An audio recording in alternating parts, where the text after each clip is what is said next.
palabra. Gracias, Señor, por este tiempo hermoso. Gracias por cada familia que está aquí ya en nuestra iglesia, Padre, por nuestros hermanos que están viéndonos allá en sus casas, Padre. Muchas gracias. Gracias por la vida de cada familia. Señor, gracias porque has sido bueno con nosotros. Señor, ahora que vamos a abrir tu palabra, que vamos a considerar tu palabra, Señor, te pido que tú estés con nosotros y que nos guíes a toda verdad. Gracias en nombre de Jesús. Amén. Amén. Me falta algo, pues la Biblia. ¿Me la pasa, Rosy, mi Biblia, por favor? Dije, me falta algo aquí. Casi nada. Bien, listo, Ciel. Vamos al tema número 3, hermanos, de nuestra serie. Pueden relajar sus mascarillas si gustan algunos. Vamos a estar quietecitos. Vamos al tema número 3. Estamos hablando el poder de su amor, el poder de Dios sobre nosotros, cómo actúa en nosotros. Ya hablamos acerca de cómo actúa en nosotros de manera individual, hablamos cómo actúa sobre nuestro matrimonio. Ahora vamos a hablar acerca del poder de Dios sobre mis hijos, cómo actúa sobre los muchachos, cómo actúa sobre la nueva generación. A lo mejor algunos de aquí ya no tenemos niños, ya no tenemos jovencitos, pero somos parte de una iglesia, y todos estos jovencitos, niños que se acaban de salir y los que están ya en su clase de niños son parte de nosotros y son nuestra responsabilidad, ¿verdad? Yo puedo decir, pues a mí qué, yo no tengo ya niños. No, todos esos niños son mi responsabilidad, todos esos niños son parte de tu responsabilidad. A lo mejor tú dices, ¿yo qué tengo que ver con tanto chamaco? Es que eres miembro de la iglesia. Y como miembro de la iglesia, como parte de la iglesia del Señor, dice la Biblia que somos un cuerpo, todos juntos, ayudándonos unos a otros. Así es que esos niños que están allá, hermanos, esos jovencitos, todos son parte de nuestra responsabilidad y es parte de nuestra iglesia. Romanos 5:5 dice, la esperanza no avergüenza, porque el amor de Dios ha sido derramado. ¿Ha sido qué? Derramado en nuestros corazones por el Espíritu Santo que nos fue dado. En las pláticas anteriores ya dejamos establecido que el amor de Dios, el poder del amor de Dios, no tiene nada que ver con el amor romántico. ¿Estamos ya de acuerdo con esto, hermanos? Ok, nada que ver con lo que nosotros experimentamos a nivel humano, hacia nuestra pareja, hacia nuestros hijos, hacia las personas que conocemos. El amor que emana de Dios es un amor que tiene poder, pero es un poder que no admite dudas, que no admite temor, que no admite condicionamientos, como el amor que nosotros experimentamos a nivel de seres humanos. El amor a nosotros, hacia nuestra pareja, hacia la gente que amamos, que nos rodea, por lo general siempre está condicionada. Si alguien me falla, ya como que mi amor, como que, pues sí te amo, pero como que de lejitos, ¿verdad? Si alguien te traiciona, si alguien hace algo, si alguien habla de ti o algo, pues sí te sigo amando, pero como que ya no es lo mismo, ¿no? ¿Me entienden? Como seres humanos, nuestro amor, hermanos, está muchas veces condicionado. Nuestro amor admite dudas. Nuestro amor tiene temores. Pero el amor de Dios es limpio. El amor de Dios tiene un poder muy especial, que es el que tenemos nosotros que aprender a usar. Está puesto a nuestra disposición y tenemos que aprender cómo podemos usar ese poder de Dios, porque primeramente, por supuesto, que el amor de Dios nos trae consolación, nos trae bendición, nos hace sentir amados, nos hace sentir especiales. Pero también el poder del amor de Dios es para salvación y para poder confrontar también nuestras almas. El amor de Dios, entonces, hermanos, ¿nos hace sentir bien? Sí. Por supuesto que nos hace sentir bien, pero no es un sentimiento que se compara con el amor que tenemos como seres humanos. Recordemos que nuestras emociones, nuestra vida emocional fue sujeta a la caída de nuestra naturaleza caída por el pecado. Cuando el hombre peca, cuando el hombre cae en pecado en el huerto del Edén, nuestras emociones también fueron afectadas. Así es que nuestras emociones por esa naturaleza pecaminosa que tenemos, hermanos, no son tan confiables nuestras emociones. ¿Por qué es importante que entendamos esto? Porque muchas veces queremos poner a Dios o el amor de Dios en el mismo nivel de nuestras emociones. Como yo tengo emociones disparejas, ¿por qué? Porque yo respondo a cómo me han tratado en la vida. Si yo he recibido amor, entonces soy una persona que sabe dar amor. Pero si lo único que recibí fueron maltratos, gritos y ofensas, soy una persona muy difícil de poder mostrar amor, porque no se me dio amor, no crecí en un ambiente de amor. Y el error de mucha gente, aún de cristianos, es querer meter a Dios en ese mismo costal. Y como a mí nadie me amó, como yo fui rechazado, como todo el mundo me hizo groserías, como me traicionaron, como me abandonaron, como que abusaron de mí, todo lo que haya pasado en mi vida, entonces pienso que Dios, el amor de Dios, es exactamente igual de falible que lo que me hicieron a mí. Y mucha gente dice, es que yo no puedo creer que Dios exista, porque es que hay tanta maldad en el mundo. Es que si Dios existiera y si Dios nos amara, ¿por qué ese niño se está muriendo de hambre? ¿Me entienden? Queremos meter a Dios en el mismo costal pecaminoso en el que nos movemos nosotros. Y no es así. El amor de Dios es diferente. El amor de Dios es para poder. El amor de Dios es para guiarnos a toda verdad, para llevarnos a la salvación y para poder tener nosotros una certeza de que más allá de nuestros errores, el amor de Dios no falla. Dice la Biblia que sabemos esto, que si nosotros fuéramos infieles, Él permanece fiel, por una sencilla razón, porque Él no puede negarse a sí mismo. Y si Él dijo, te voy a amar, si Él dijo, con amor eterno te he amado, por lo tanto prolongué tu misericordia, Él no se va a retractar de eso, Él nos va a seguir amando. Que nosotros nos metamos en camisa de 11 varas es otra cosa. Que nosotros por nuestra testarudez y cabeza dura nos metamos en problemas y suframos y vivamos toda clase de circunstancias difíciles, esa es bronca nuestra. Pero el eterno amor de Dios ahí está. Ese no se hace a un lado. Y cuando el Señor dijo que de tal manera nos amó y por eso envió a su Hijo a morir por nosotros, Él sigue estando en la misma sintonía. Él no se mueve. Él no se mueve, Él está ahí.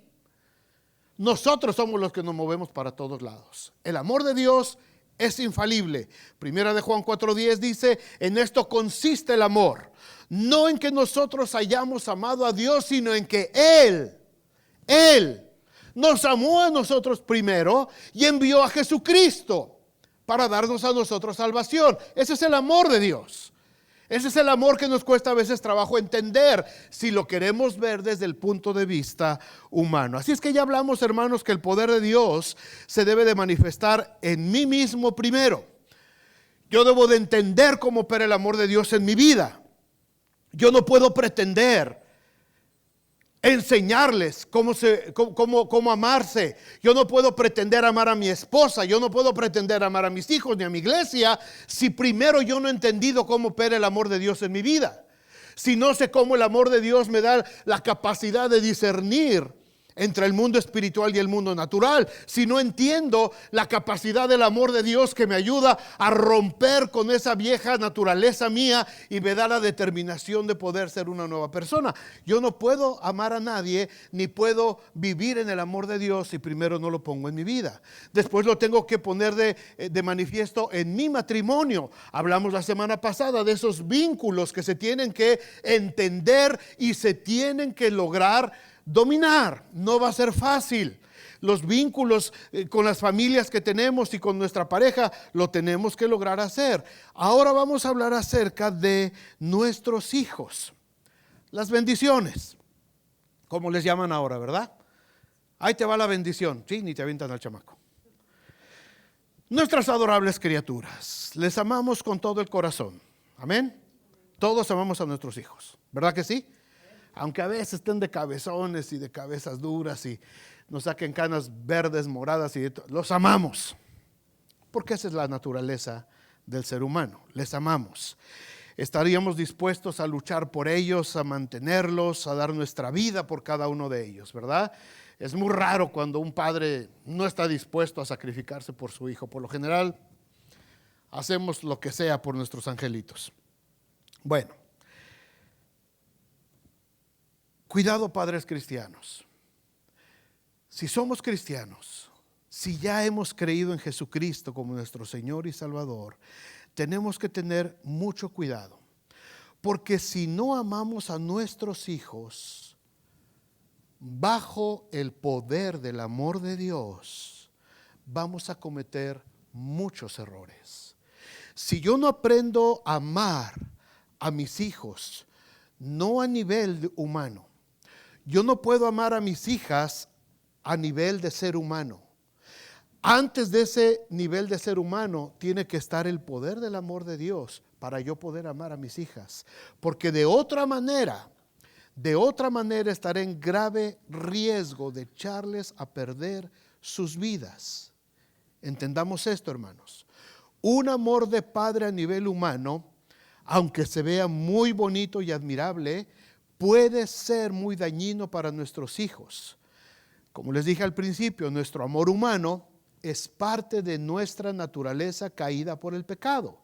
Y podemos caer o bien en el extremo de sobreprotegerlos y sobreconsentirlos, o en el extremo totalmente de desatenderlos y dejar que crezcan como florecitas silvestres.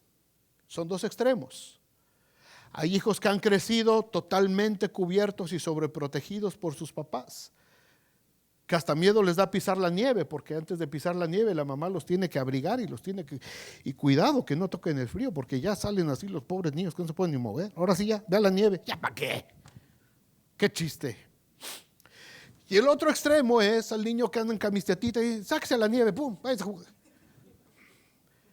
Hay extremos. Como seres humanos, nuestro amor como padres, hermanos, está condicionado a nuestra naturaleza caída. Y así como nos fue a nosotros de niños, lo queremos replicar en nuestros hijos. O al contrario, como yo sufrí mucho, ahora voy a impedir que mis hijos sufran lo que yo sufrí.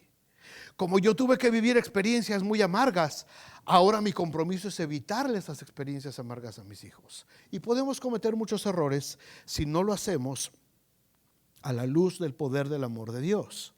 En otras ocasiones anteriores ya les he hablado extensamente sobre consejos bíblicos para la crianza de los hijos. De hecho, tenemos 2 series de mensajes, ¿se acuerdan? Escuela para Padres, hicimos 2 series y están ahí en el canal de YouTube. Si a alguien le interesa, son 8 predicaciones acerca de cómo educar, cómo criar, cómo ayudar a nuestros hijos, ¿verdad? Y tenemos una página en la iglesia titulada un grupo que se llama Escuela para Padres en Facebook, y ahí todo el tiempo yo estoy poniendo artículos que veo que son interesantes, relacionados a la crianza de los hijos. Yo se los voy poniendo ahí, algunos lo ven, algunos no, pero ya hablamos mucho acerca de nuestros hijos. Pero dentro de este tema que estamos tratando en este mes, hermanos, quiero hablarles del poder del amor de Dios sobre nuestros hijos en 3 cosas a las que nos tenemos que comprometer como padres, más allá de amarles, de cuidarles y de proveerles. Eso no está en duda. Les tenemos que amar, cuidar, proteger, proveer lo que necesiten, eso no lo ponemos en duda. Pero más allá de ese cuidado natural que le damos a nuestros hijos, hay 3 cosas con las que nosotros como padres cristianos nos tenemos que comprometer para que ellos puedan crecer bajo el poder del amor de Dios. La primera de ellas, vamos a ver la primera, es el desarrollo de su mente. Abran sus Biblias en Jeremías 31, 33, por favor. Si traen sus Biblias, ábranlas ahí. Jeremías 31, 33. Dice Jeremías: pero este es el pacto que haré con la casa de Israel. Después de aquellos días, dice Jehová, daré que... Si lo tienen ahí o lo quieren ver aquí, si lo alcanzan a ver, está muy chiquito, pero daré mi ley, ¿dónde? En su mente. No dice les voy a dar mi ley solamente en las tablas de Moisés de piedra. No dice les voy a dar mi ley solamente escrita en un pergamino. No dice les voy a dar mi ley solamente a los sacerdotes para que la tengan ellos y la guarden. Dice voy a poner mi ley en la mente de ellos. ¿Y la escribiré dónde? En el corazón, donde están nuestras emociones. Así es que la ley del Señor viene a nuestra mente, en nuestro entendimiento, en donde razonamos, en donde pensamos y vemos toda nuestra vida. Y también dice la voy a poner en su corazón, porque también tiene que ver con el área emocional, con el área sentimental. Y yo seré a ellos por Dios y ellos me serán a mí por pueblo. Estamos viviendo, hermanos, en una época totalmente audiovisual. Muchos están confiando, pues al fin que me la pasan ahí en la tele, en la iglesia, y ya no traen Biblia. Muchos ahorita en sus casas ni siquiera abrieron la Biblia. ¿Por qué? Porque ya se lo pusimos en la pantalla. ¿Verdad que sí, hermanos que están en su casa? Estamos en una era totalmente audiovisual. Es muy bueno, qué bueno. Todo está muy bonito. Y esta generación, hermanos, se está volviendo muy perezosa para usar su mente. Estamos flojeando y estamos dejando de usar nuestra mente como deberíamos de manera activa. Si ustedes recuerdan, todos los que ya tomaron el curso de discipulado, en la lección 2 hablamos de que la batalla del cristiano está precisamente en la mente. El que controle nuestra mente controlará todas las áreas de nuestra vida. Puede ser el poder y el temor de Dios, el que controle nuestra mente, o puede ser el poder del pecado, el que llegue a controlar nuestra mente. El que tenga el control sobre nuestra mente es el que determina la forma en que nosotros estaremos viviendo. Hay 3 formas muy sencillas, hermanos, que podemos ayudar y que debemos retomar nuevamente para que nuestros hijos puedan nuevamente a desarrollar y a usar su mente. Tenemos que llevar a nuestros hijos, tenemos que ayudar a nuestros hijos, hermanos, a que vuelvan a usar su mente. Y nosotros también. Tenemos que activar las mentes. Las mentes, cuando dejas de hacer ejercicios mentales, la mente se empieza a volver perezosa, floja, obesa. ¿Por qué? Porque no tiene ejercicio, ya no quieres pensar. Ya no quieres esforzarte en usar la mente. Los chicos ya no se esfuerzan en usar sus mentes. ¿Por qué? Porque nomás se meten a Google y encuentran todo lo que quieran. Es más, ya ni siquiera le tienen que preguntar a Google. Ya uno dice, hey Google. Y Google te dice lo que quieras. Muchos de nuestros jóvenes, de los niños de esta generación, no saben buscar en un diccionario. Dales un libro, un diccionario. Dile, búscame tal palabra. No saben cómo usar un libro, no saben cómo usar una enciclopedia, no saben cómo buscar por acá, por allá, un manual. No, ¿por qué? Porque todo, hey Google, Alexa, Siri, Chachita. Ya es muy fácil. Pero hermanos, nuestra mente se tiene que seguir ejercitando. No nos comamos el anzuelo completo. Es muy buena la tecnología, yo la uso bastante. Aquí estoy con tecnología. Y en la casa tengo el Google y tengo la Alexa y no sé qué tantas cosas tiene Carla que ha estado poniendo. Y cada vez la casa está más electrificada por todos lados. Y dices una cosa y te contestan por allá una, luego por acá otra. Y digo, oye, ya no puede estar uno en paz. Apenas platicamos, oye, fíjate que me gustaría un cablecito así, y me empiezan a aparecer un chorro de mensajes. Aquí está este cable y este. ¿Y a qué horas yo le dije a este chismoso que yo quería ese cable? Algo que platicas en la casa, ¡pum! Inmediatamente te están llegando mensajes de que aquí lo tenemos, yo te lo vendo y está más barato acá. ¿Cómo podemos ayudar a nuestros hijos, hermanos? Y créanme que esto es urgente. A desarrollar su mente con el poder del amor de Dios. Número 1, la lectura. A través de la lectura. La orden para que Josué pudiera tener victoria para conquistar la tierra prometida fue: nunca se apartará de tu boca este libro de la ley. sino que de día y de noche tú meditarás en él. ¿Cómo puedo meditar en la palabra de Dios? Leyéndola. ¿Cómo puedo meditar de día y de noche? Leyendo. No solamente escuchando. Es que yo me la pongo en el teléfono y me la leen. Está muy bien. Pero cuando tú lees, tu mente se empieza a ejercitar, tu mente empieza a trabajar. Las neuronas de nuestro cerebro, hermanos, empiezan a trabajar. Es increíble, no les puedo presentar videos, aquí se nos sirve el tiempo, pero cuando uno empieza a ejercitar la mente, todas esas neuronas tienen una serie de patitas. Las células de la mente tienen patitas que se llaman dendritas y axones. Y cuando empiezas a leer, todas esas patitas se empiezan a juntar. Y literalmente se produce electricidad. Hay conexión. Esa electricidad se llaman sinapsis.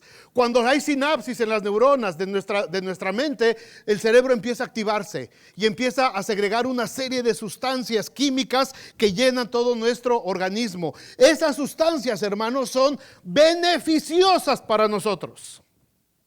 Cuando esas sustancias se activan y nos empiezan a recorrer, serotonina, oxitocina, todo eso empieza a recorrer eso es saludable para nosotros. Ustedes han escuchado el proverbio que dice: el corazón alegre constituye un buen remedio, y el espíritu triste seca los huesos. Literalmente el corazón alegre segrega serotonina y oxitocina, literalmente en nuestro cerebro. Cuando tú estás alegre y estás riendo y gozando y disfrutando de un tiempo con familia, estás segregando serotonina y oxitocina. Estás feliz, estás alegre, y eso se está llenando a todo tu cuerpo. Y tu cuerpo, esas sustancias químicas limpian, hermanos. Limpian y neutralizan sustancias negativas dentro de nuestro organismo. No estoy hablando de cosas de la nueva era, estoy hablando de cosas científicas, de cosas de ciencia. El espíritu triste produce noradrenalina, adrenalina y otras sustancias que son literalmente veneno. Son literalmente veneno. Y de la misma manera se van a todo nuestro organismo. Por eso cuando recibes una mala noticia, por eso cuando algo te entristece, por eso cuando te enojas, a veces sientes que tu cuerpo hasta está temblando. ¿Les ha pasado? Haces un coraje del tamaño. Hey, tranquilo. Es que no sé qué me pasa, es que me hicieron enojar. Ya, tranquilo. Tienes una cantidad de veneno circulando por tu organismo que literalmente seca los huesos.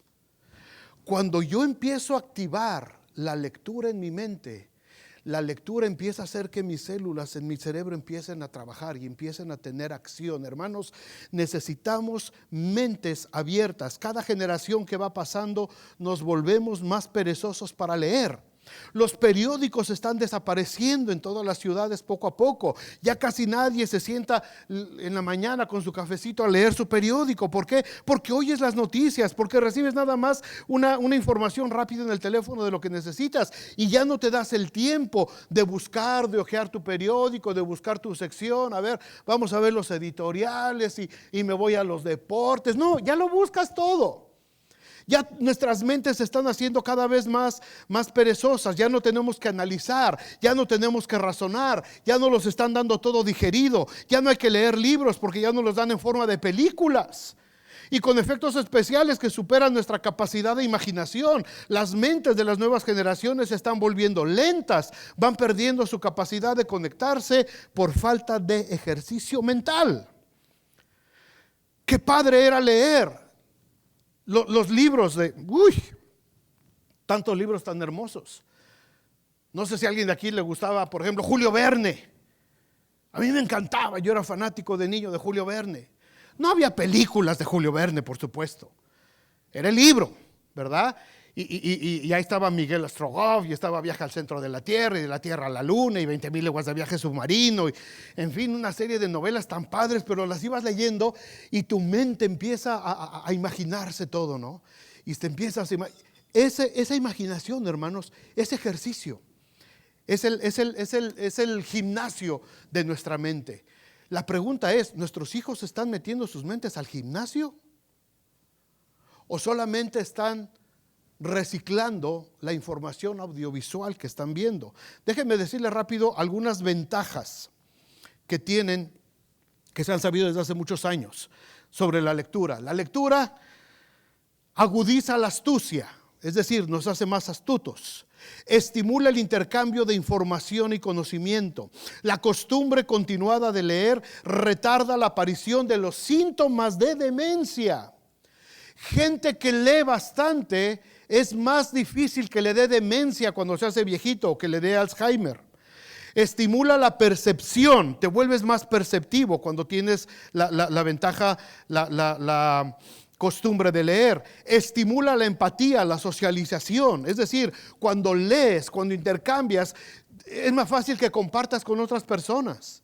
Hoy pones a los chicos enfrente uno del otro, platiquen a ver de lo que están leyendo y los dos están así enfrente uno del otro. Los novios, oye. Los novios, oye, ¿leíste Romeo y Julieta? Ay, sí. Los novios, ¿te acuerdas? Cuando no, bueno, sí sé que más o menos de mi talante. Hermanos varones, ¿alguno de ustedes aprendió un poema para decirle a su novia? Una frasecita por lo menos. No es verdad, mi amor, que en esta apartada orilla la luna brilla. ¿Alguien se aprendió así? Y te lo tienes que aprender, hermano. Y ni modo, pues a leer a Neruda y a quien fuera para ver si podíamos aprender un poquito para cautivar, ¿no? Hoy llegas y le pones la canción, escucha vieja, y le pones una de Daddy Yankee, escúchala, está chida. Porque perdimos la capacidad de la lectura. Estimula la empatía. Durante la lectura se activan regiones cerebrales, esto es ciencia, hermanos, que propician procesos de imaginación a partir de los acontecimientos de la narración y vienen a la mente recuerdos y confrontaciones con experiencias personales. Esto es muy saludable. Tras investigaciones realizadas con respecto a las personas que leen, se encontró que los estudiantes exitosos poseen mejores habilidades de expresión, lectura y lenguaje. Incremento en la capacidad de concentración, análisis e interpretación de texto. Ahora ponemos a los chicos a leer. A ver, lee este parrafito y le preguntas, dime qué entendiste. Y nomás se te quedan viendo. Vuélvelo a leer, ¿qué entendiste? Ponme la película, no. Porque estamos perdiendo, hermanos, la capacidad de analizar. Estamos perdiendo esa capacidad. Hermanos, esto es grave. Espero que los que estamos acá y los que estamos escuchando esto, entendamos esto. Esto es grave, grave. El que estemos perdiendo esta costumbre de desarrollar la mente de nuestros hijos como nos los manda la Biblia, es grave. Porque ellos se están volviendo totalmente inertes en sus mentes. Y una mente pasiva, una mente que no está capacitada, que no está lista, va a ser blanco muy fácil de los ataques de Satanás. Por eso necesitamos, hermanos, el poder del amor de Dios sobre nuestros hijos para fomentar hábitos que les ayuden a desarrollar su mente de una forma sana. La lectura es uno. Otra cosa para poder motivar el desarrollo de su mente es la memorización. Hemos perdido de vista la memorización. Deuteronomio, ¿se acuerdan lo que dice? Deuteronomio 6. Y estas palabras que yo te mando hoy estarán sobre tu corazón. Y las repetirás a tus hijos, hablarás de ellas estando en tu casa, andando en el camino y al acostarte y cuando te levantes, y las atarás como una señal en tu mano y estarán como frontales entre tus ojos. Y las escribirás en los postes de tu casa y en tus puertas. Esto es memorizar. La memorización viene por la constante repetición. La memorización no viene solamente por agarrar la Biblia, verla no se me pegó. No se te va a pegar. A nadie se le pega así. Lo tienes que leer en la mañana, en la tarde, cuando te levantes, al acostarte, cuando vayas por el camino, cuando vayas en el carro. Lo sigue, repite y repite y repite y repite y repite 20, 30, 50, 100, 200 veces y verás si no se te graba. De que se graba, se graba. Pero hemos perdido la capacidad de memorización por lo mismo. Porque la tecnología está tan depurada, hermanos, que hemos perdido esta capacidad. Nuestra generación la está perdiendo. Hace 8 años que yo llegué aquí, si se acuerdan, empezamos a hacer que los niños aprendieran sus versículos bíblicos y pasaban enfrente, ahí en la Main y la Western, pasaban enfrente algunos y decían sus versículos bíblicos, ¿verdad? ¿Se acuerdan algunos? Y se oían bien curiositos, porque había unos que no podían ni hablar, ¿verdad? Jesús, el Señor le entendió. Habló en lenguas, el Señor le entendió. ¿Por qué perdimos esa capacidad de memorización? Yo no sé si los niños siguen aprendiendo versículos bíblicos. Es que el pastor ya, como ya no los pasa el pastor. ¿Y el pastor qué? ¿Por qué echar la culpa a la iglesia? ¿Por qué echarle la culpa a la iglesia? Los niños tienen que seguir memorizando. Y los maestros de escuela dominical nos han pedido a los padres, por favor, papás, ayuden a sus hijos a memorizar los versículos bíblicos.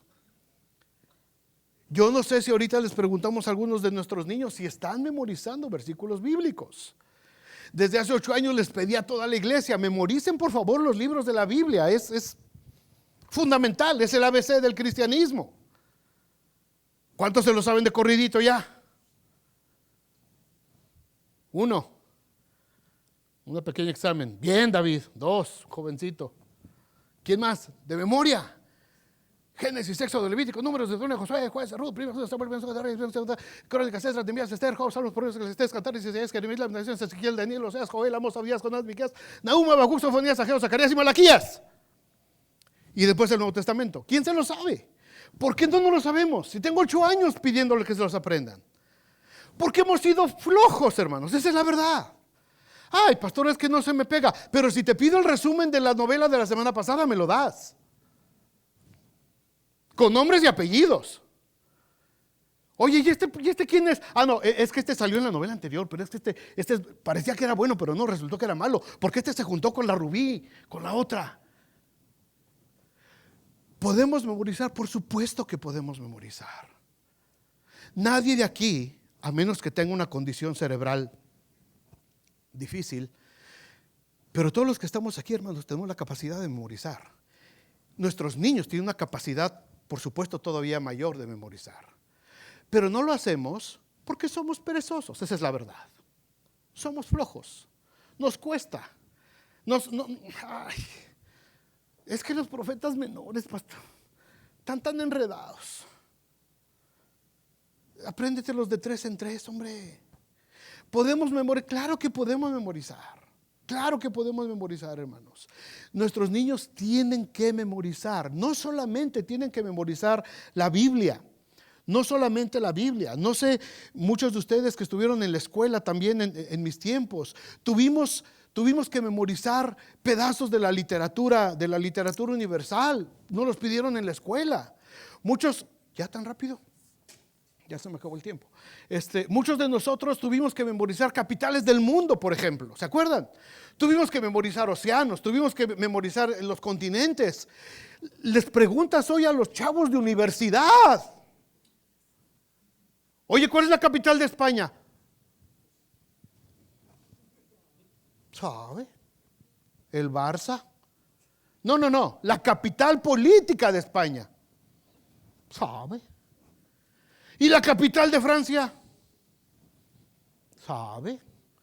¿Y la capital de México? Toluca, dice aquel.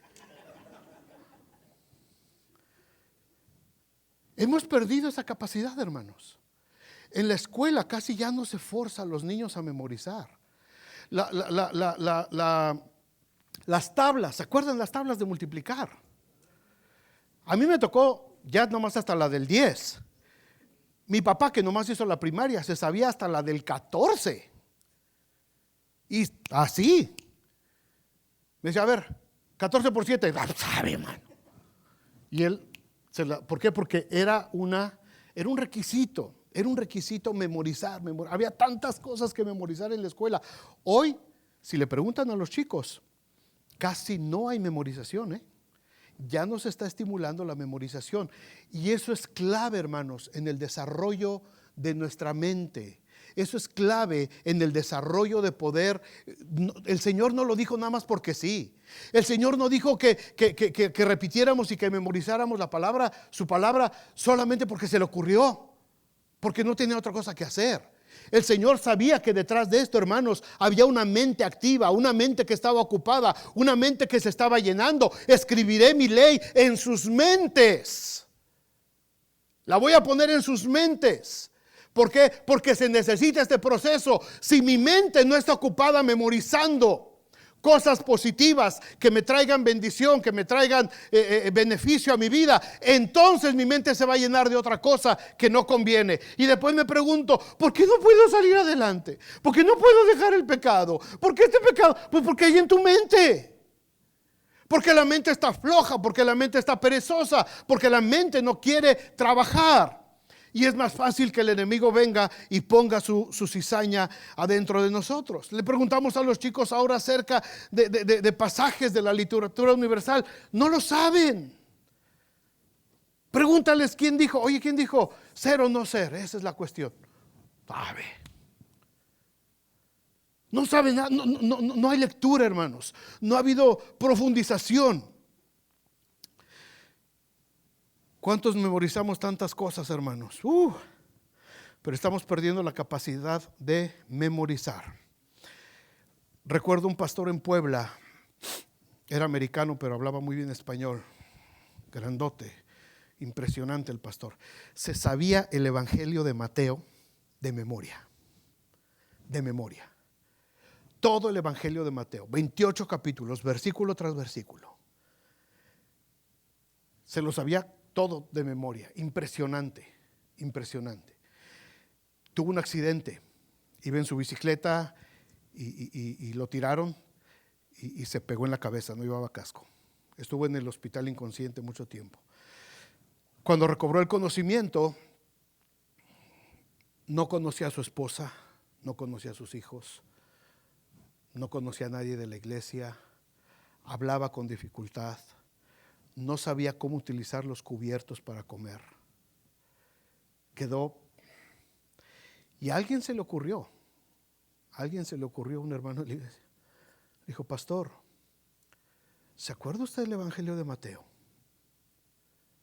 Y lo sé porque ese que le preguntó era mi primo. Y mi primo me contó, dice, el hermano Bruce cerró sus ojos y dijo, libro de la genealogía de Jesucristo, hijo de David, hijo de Abraham. Y empezó versículo tras versículo. 3 horas hablando. Hasta que dijo, y he aquí yo estaré con vosotros todos los días hasta el fin del mundo. Amén. Se le olvidó hasta el nombre de su esposa, man. Pero todo el Evangelio de Mateo estaba en su mente. Fue un testimonio muy bonito en aquel tiempo. Fue algo impresionante lo que sucedió. Poco a poco se recuperó. Jesús dijo, hermanos, el cielo y la tierra pasarán, pero mis palabras no pasarán. Todo lo que vemos en el mundo, hermanos, va a terminar, pero lo que el Señor dijo de nosotros no va a terminar. Estamos perdiendo la costumbre de memorizar. Tanto jóvenes como adultos, estamos volviendo perezosas a nuestras mentes. No es que seamos malos para memorizar, hermanos. No hay personas malas para memorizar. Nos hemos vuelto flojos. Nuestros maestros se esfuerzan cada semana para que los niños sigan memorizando versículos. Pero si en casa de nosotros no hay seguimiento, si no los motivamos a seguir, si no les preguntamos, si no les insistimos, como dice Deuteronomio 6, hermanos, ellos no van a memorizar. Por eso el poder del amor de Dios necesita estar ahí sobre nuestros hijos. ¿Se dan cuenta? Que no es solamente abrazarlos, amarlos, ay papacito, cuánto te quiero y ven, te voy a comprar unos tenis nuevos. Se trata de desarrollarlos, de desarrollar sus mentes. La mente se desarrolla también a través del desarrollo cultural. ¿Se acuerdan de Daniel y sus amigos? Los 3 que echaron al horno de fuego. Bueno, cuando los escogieron, dice Daniel 1:3, y dijo el rey a Aspenaz, que era el jefe de los eunucos, que trajese de los hijos de Israel, del linaje real de los príncipes, muchachos en quien no hubiese tacha alguna, de buen parecer, enseñados en toda sabiduría, sabios en ciencia y de buen entendimiento, e idóneos para estar en el palacio del rey, y que se les enseñase un nuevo idioma. Es decir, necesitaban chavos que tuvieran una perspectiva cultural amplia. No un chavo que no supiera ni siquiera hablar, que no pudiera ni siquiera expresarse. Escógeme de los hijos de Israel, del linaje de los príncipes, jóvenes que tengan cultura, que tengan educación, que tengan un horizonte abierto, que entiendan, que sus mentes hayan sido entrenadas para poder estar delante del palacio del rey. Hermanos, motivarlos a ampliar su horizonte cultural. Eso es importante para nuestros hijos. Que se interesen por la historia, que se interesen por la geografía, por las diferentes culturas, cómo se desarrollaron las civilizaciones, las diferentes corrientes de pensamiento a lo largo de los siglos, aprender otros idiomas. La mayoría están perdiendo hasta el español. ¿Cómo les vamos a enseñar italiano o francés? Ya sabían español y ya se les está olvidando. Pablo era un hombre con una cultura muy amplia, hermanos. Por eso, el Señor lo agarró y lo usó. Pablo pudo conectar mucho mejor con la gente de otras culturas para compartir el evangelio en todas las provincias del imperio. Pablo conocía el pensamiento helenístico, el pensamiento de los griegos. Pablo sabía por dónde les podía entrar a los griegos, sabía lo que le iban a contestar y sabía lo que él tenía que responder en base a la palabra de Dios. Conocía las diferentes corrientes filosóficas, sabía de geografía, a pesar de que estamos hablando de hace 20 siglos. Él sabía de geografía y decía, vámonos para Asia y de ahí nos vamos para Mileto y nos vamos para acá, para Troas. Él conocía la geografía del imperio en ese entonces. No tenía conocimientos ilimitados, pero sí tenía mucha cultura. Pablo, Silas, Apolo, Bernabé eran hombres con una cultura muy vasta que les ayudó mucho en la propagación del evangelio. Hermanos, a nosotros nos gusta mucho ir aquí a Chicago. Está bien, vamos a Chicago, pero no vayamos solamente al fútbol, al béisbol o a los tacos. No sé cuántos han recorrido ya el Museo de Historia Natural con sus hijos.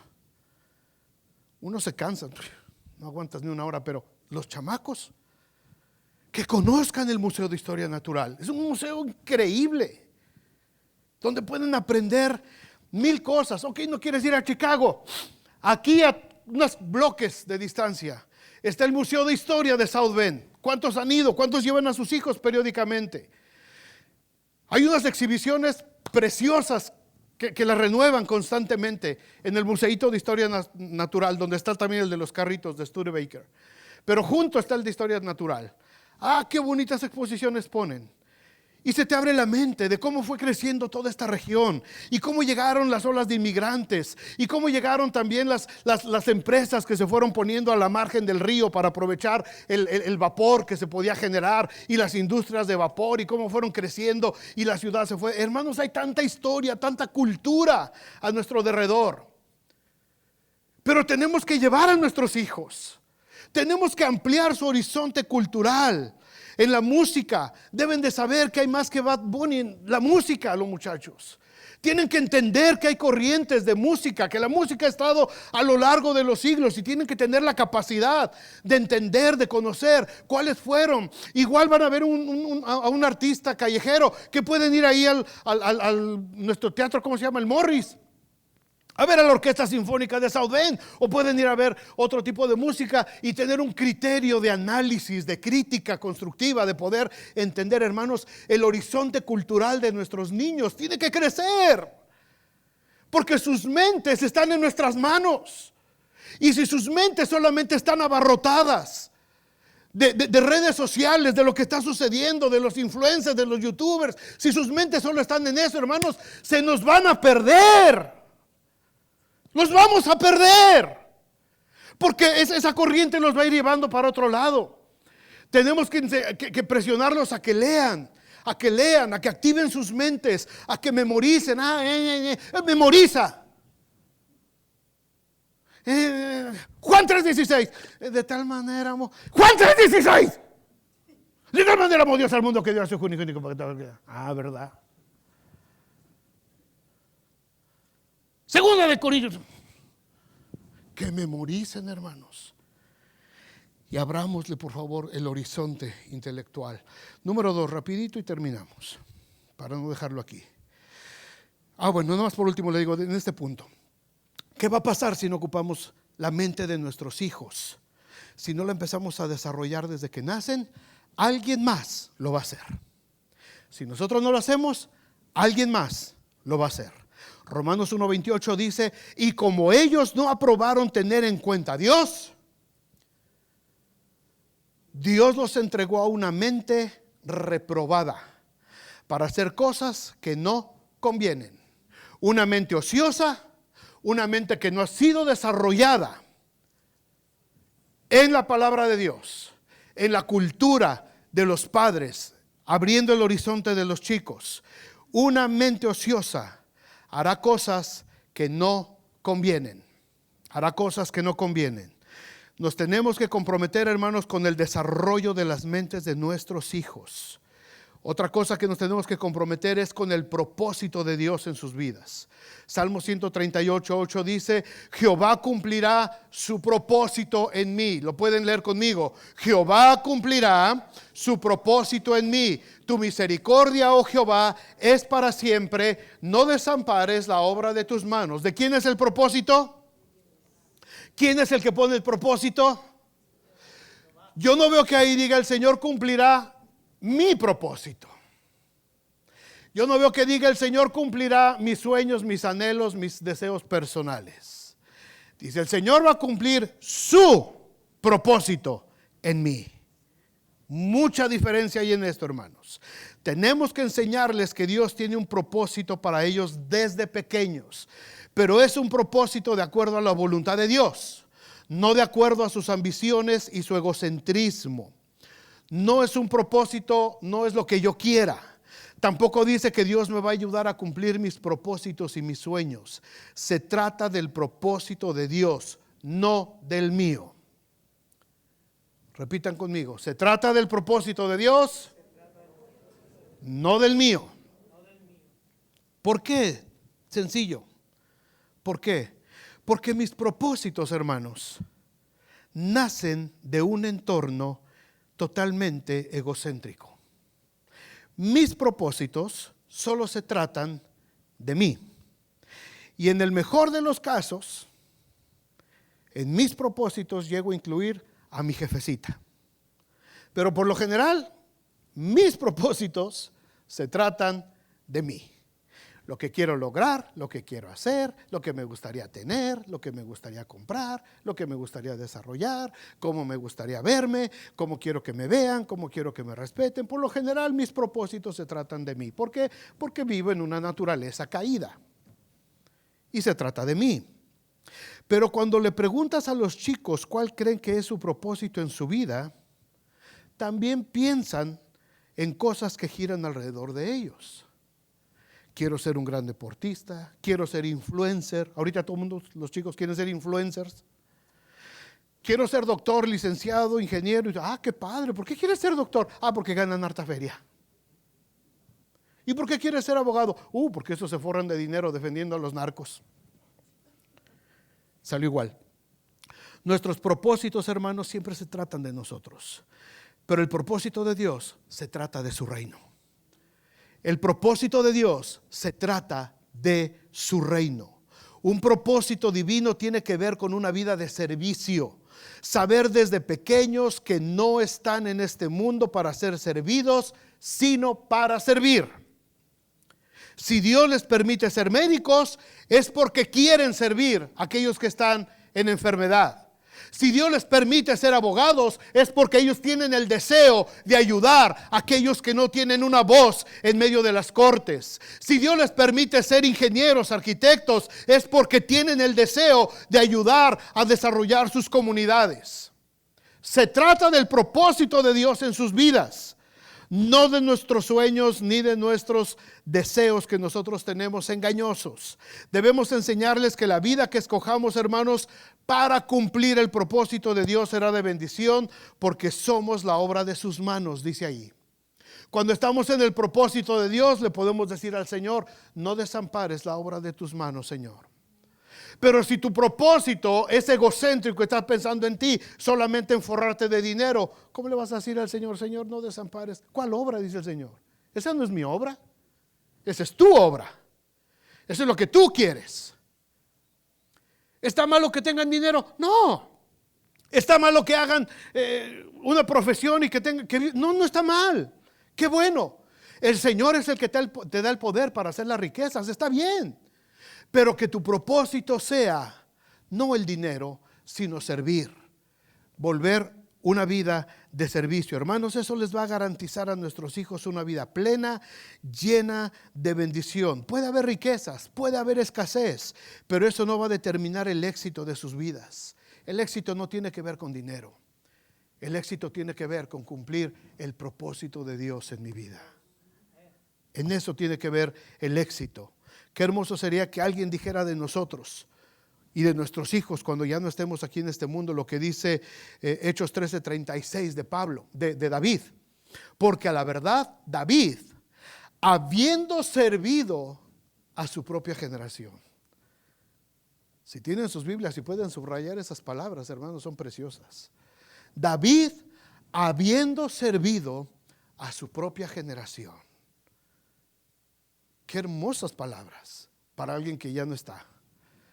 Este hombre se fue, esta mujer se fue, pero sirvió a su propia generación. Es decir, el propósito de Dios estuvo sobre su vida. Por último, 5 minutos.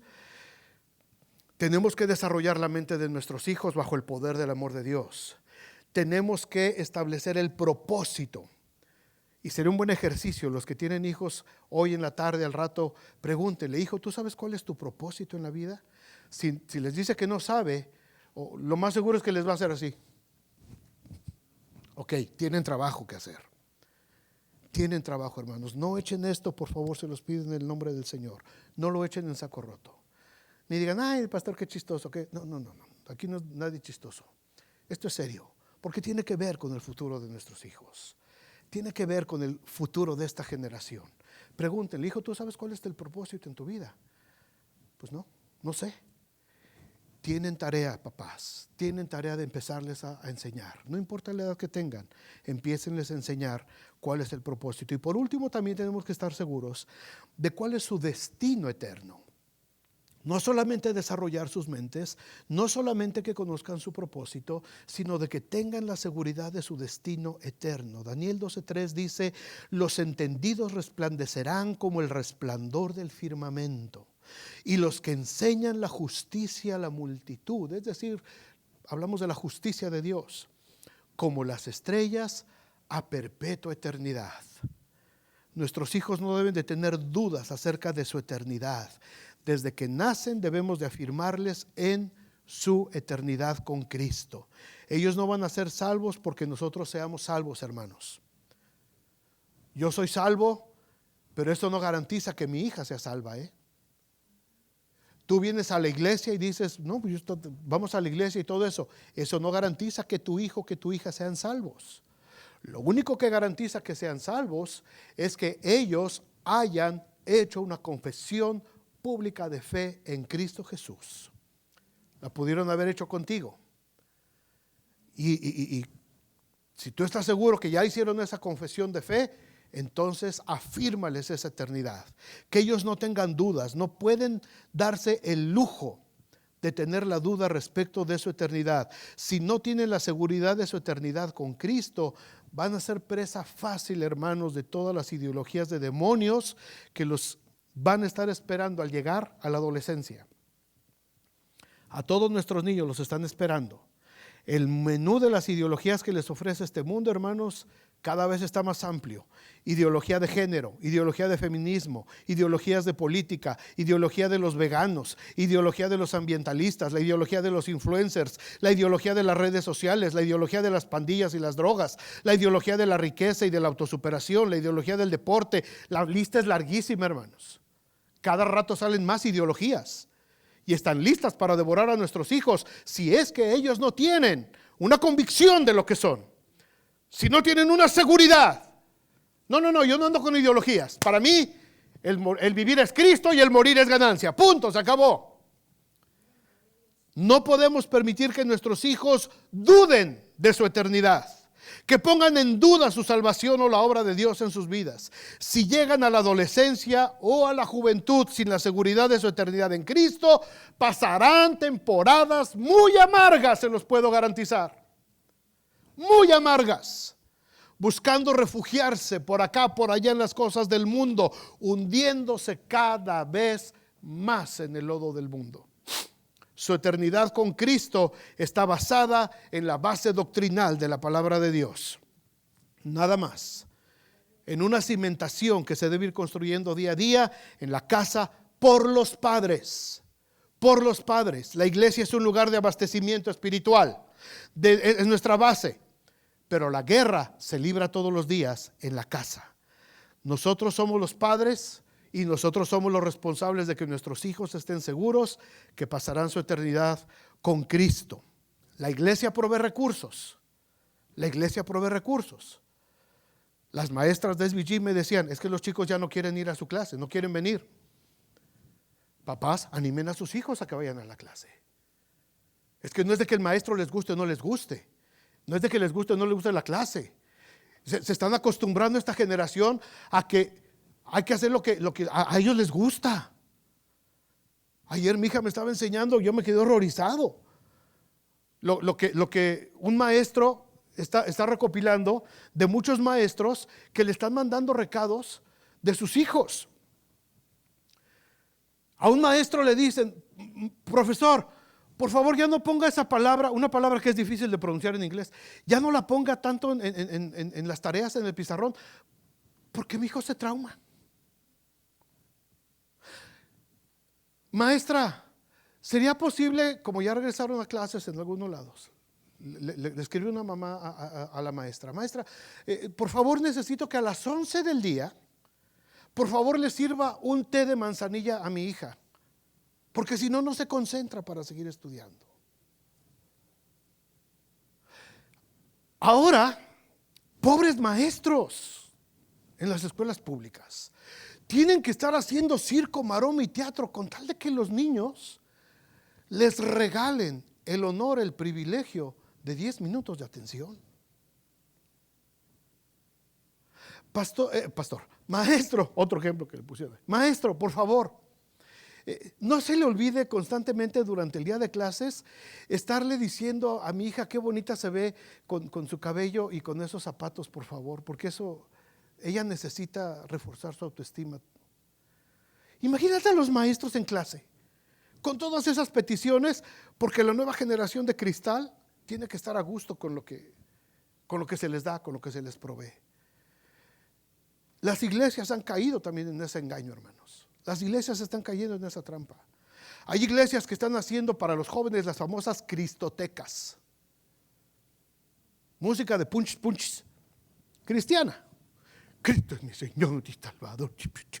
Ya, luces y los chavos ahí. Es que es para que los chicos se sientan bien, por amor de Dios. Hermanos, la iglesia no es para que nos sintamos bien. La iglesia es para ser confrontados con la palabra de Dios. La iglesia es para aprender la palabra de Dios. No venimos aquí, y por favor díganle a sus hijos, no vienen ustedes aquí a ver qué cosas hacen los maestros, de qué se van a disfrazar ahora, o si les van a traer pizza para que estén contentos con la clase.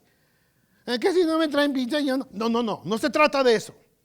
Aquí se trata de venir a aprender la palabra de Dios. Y se trata de que se traza la palabra de Dios. Y esto es lo único que va a traer bendición a nuestra vida. No se trata de hacer un circo. No se trata de hacer un show. No se trata de que estemos a gusto o no a gusto, o que nuestros hijos estén contentos o no contentos, o que no quieran estar en su clase. Se trata de que aquí venimos a aprender la palabra de Dios. No venimos a agradar a nadie. No venimos a que nos sintamos a gusto. Ay, es que ponle más lucecitas para que se sienta. No venimos aquí a que nadie se sienta a gusto. Aquí venimos a aprender lo que la palabra de Dios quiere para nuestra vida. Y hay muchas iglesias que están ofreciendo circo, maroma y teatro. Está bien, háganlo. Y el que le guste el circo, maroma y teatro, hay muchas opciones ahora. Aquí venimos a aprender la palabra de Dios. Nada más. A eso nos llamó el Señor. Vénganse, Benji, porque ya en cabinas están casi allí. El Inge ya ni pelo tiene. Ya me mandaron como 20 alertas. Pero, perdón, hermanos, les tenía que decir esto. Quería que esto quedara, por favor. Me preocupa tanto los niños. Me preocupa tanto los niños y los de nuestra iglesia, porque son los que Dios puso en nuestras manos. Y a veces cuando hablas con ellos y ves esas actitudes, hermanos, yo no sé ustedes, pero mi espíritu verdaderamente se conmueve y se contrista todo. Y yo preguntaba esta semana, estábamos comiendo en la casa, yo decía, ¿dónde está esa generación? ¿Por qué estamos perdiendo esta generación? ¿Por qué nosotros de niños en la iglesia nos desvivíamos por nuestra iglesia? ¿Por qué nos desvivíamos por ayudar, por servir, por hacer algo, por asistir? Nadie tenía que corretearnos, nadie tenía que forzarnos. Al contrario, nos tenían que detener, pero ahí estábamos nosotros metidos todo el tiempo, queriendo aprender más del Señor y queriendo servir al Señor. ¿Por qué perdimos ese fuego? ¿Por qué estamos perdiendo ese fuego? Había iglesias que se reunían todos los días. Todos los días tenían culto. Y todos los días estaba la iglesia reunida, celebrando y gozándose. Yo si pongo un culto de miércoles me quedo aquí solo. ¿Por qué perdimos eso, hermanos? Porque estamos perdiendo nuestra mente. Porque nuestra mente está embotada del mundo. Hemos dejado de leer. Hemos dejado de memorizar. Hemos dejado de ampliar nuestra cultura, de ese deseo de aprender. Ahí va el pastor otra vez con sus clases de historia. El curso del pastor ahora otra vez de historia. 3, 4 personas conectadas. ¿Por qué? Porque nos aburre, nos cansa. Ay, qué fastidio aprender. Ay, qué fastidio. Hermanos, estamos perdiendo eso. Y el resultado es que estamos perdiendo a nuestra generación. La estamos perdiendo. Muchos jóvenes ya los perdimos de nuestra iglesia. Se nos fueron. La oferta del mundo fue más atractiva que lo que había quizás en la iglesia para ellos. No lo entendieron. No les supimos transmitir. No supimos transmitirles ese fuego, ese deseo, esa pasión por el Señor. ¿Los vamos a recuperar? No sé. ¿De qué van a regresar con el Señor? Van a regresar. Todos dados al catre, pero van a regresar. Algunos con heridas, con cicatrices profundas, pero van a regresar. Algunos quizás teniendo 70, 80 años, pero van a regresar. Porque así será mi palabra que sale de mi boca. No volverá a mí vacía, sino que será prosperada en aquello para lo que le envié. Así pasen 50 años, van a volver. Pero podemos todavía detener a estos que están creciendo allá. Todavía es tiempo. Hay tiempo, hay esperanza para muchos. Lo podemos hacer. Pónganse de pie, hermanos. Gracias por aguantar, gracias. Me tardé mucho, pero no quería dejar inconcluso esto. Espero que tomemos bien esto, hermanos, por favor. Esto nunca lo digo yo con mala intención y lo digo con el afán de molestar a nadie. Es una angustia que hay. Y yo necesito que ustedes sientan esta angustia también. Es una angustia. Mi esposa y yo lo platicamos casi todos los días. Me angustia. Platico con la gente que estamos en la comunidad, con los que son del distrito escolar. Y escuchamos cada cosa, hermanos, escuchamos cada historia. Créanme que es angustiante. Y yo a veces estoy en mi oficina y nomás estoy orando: Señor, yo no quiero que nadie de mis niños, de los niños que nos diste en la iglesia, yo no quiero que ninguno se pierda. Yo no quiero que ninguno caiga en esto. ¿Qué hago, Señor? ¿Qué hacemos? ¿Qué podemos hacer? Y le hablo a Chely: vamos a buscar otro material, y estamos por empezar otro nuevo material, un nuevo programa para los niños, desde cunero hasta jóvenes de 18 años. Estamos por iniciar, se vino la pandemia y se bloqueó, pero estamos constantemente buscando qué podemos hacer por nuestros niños, hermanos. Pero en la casa, ustedes, padres, tienen mucho que hacer, mucho que hacer. No lo van a poder hacer si no lo hacen bajo el poder del amor de Jesucristo. No lo vamos a poder hacer en nuestras fuerzas, no lo podemos hacer. Somos débiles y estamos sujetos a una naturaleza pecaminosa, pero bajo el poder del amor de Dios lo vamos a poder lograr. Padre, muchas gracias. Gracias, Señor, por todos nuestros niños. Gracias por nuestros chicos de Christians in Action. Gracias por los chicos de Save by Grace. Gracias por nuestros adolescentes, jóvenes. Gracias. Gracias, Señor. Son parte de nosotros. Son parte de nosotros. Son más de 100 niños y jovencitos. Señor, yo no quiero que nadie se pierda. Señor, yo quiero que esos niños puedan ser del linaje de los príncipes. Yo quisiera que todos nuestros niños fueran entendidos en toda ciencia y conocimiento y habilidad. Y yo quisiera, Señor, que tu ley estuviera en las mentes de ellos grabada y en su corazón. Y que entiendan que tú has puesto un propósito eterno en las vidas de ellos. Y que estén seguros desde pequeños, que estén seguros de poder decir: para mí el vivir es Cristo y el morir es ganancia. Y cuando alguien les pregunte: oye, ¿qué va a pasar cuando mueras?, que ellos estén seguros de decir: yo voy a pasar mi eternidad con Cristo, porque Cristo murió en la cruz por mí y yo le entregué mi vida. Que todos tengan esa seguridad, esa certeza, y que nadie quepa duda de lo que Dios ha hecho en sus vidas. Señor, que nuestros niños se enamoren de ti, que se enamoren no con un amor humano ni romántico, que se enamoren bajo el poder del Espíritu Santo. Que te busquen, Señor. Gracias por nuestros maestros. Gracias por cada maestro, maestra de escuela bíblica. Gracias por los maestros de Christians in Action, por Betty, por los Serrano. Gracias, Señor, por Lula, por Paola, que están trabajando con los otros chicos. Dales gracia, dales entendimiento, dales la fuerza, Señor, para seguir sembrando en ellos. Señor, están en tus manos, Padre. Están en tus manos, Señor. Están en tus manos, Padre.